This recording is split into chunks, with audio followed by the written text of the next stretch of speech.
Salut, c'est William de Dr Excel. Aujourd'hui, on va voir comment comment afficher un nom de mois automatiquement en VBA.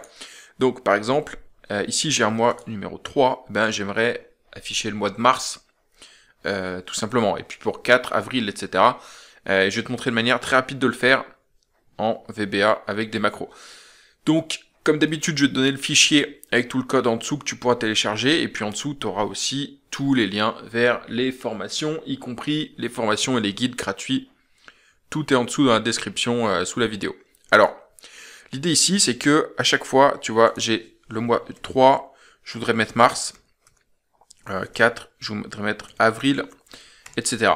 Donc soit tu pourrais coder, si tu veux, tous les noms de tous les mois en dur et puis dire, si avec des if par exemple, si j'ai 3, alors je mets mars, si j'ai 4, etc. Et en fait, tu as une fonction qui te permet de le faire automatiquement en VBA. Et cette fonction, si j'ouvre mon code, cette fonction, c'est tout simplement la fonction monthName, qui est très pratique, qui en fait te fait exactement ça. C'est qu'elle te dit, pour 1, j'affiche janvier, pour 2, j'affiche février, etc.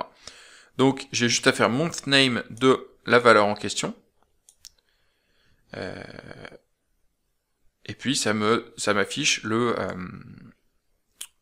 mois que je cherche. Donc ici, mois 5, ça va me mettre mai.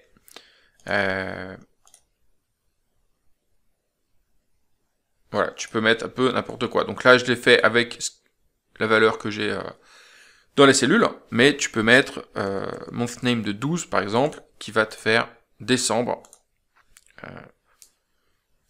Voilà, tout simplement. Donc, fonction, tu vois, c'est extrêmement pratique. Juste cette petite fonction monthName qui va te permettre de pas recoder à chaque fois l'équivalence entre les numéros de mois et puis les noms de mois. Alors attention, ce qu'il faut voir, c'est que ça va... je me rappelle plus, il faudrait vérifier.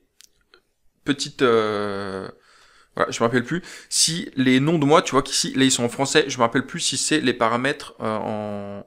Je pense que c'est la version d'Excel. Tu sais quoi, on va se mettre en anglais. Peut-être que ça change. Ouais, c'est toujours pareil. Je pense que c'est dû à la version d'Excel.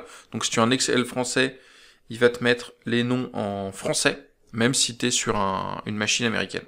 Voilà. Donc, et inversement, si tu as un Excel américain, en anglais, et même si tu es en France, avec tous tes paramètres en français, je pense qu'il va te mettre les noms en anglais. Donc ça, c'est un peu à vérifier. Je te laisse voir si t'as des, comment tu dis, des situations un peu hybrides avec des bouts de ton ordinateur qui sont en français, d'autres en anglais. Je vais te voir si ça affiche les noms en français ou en anglais.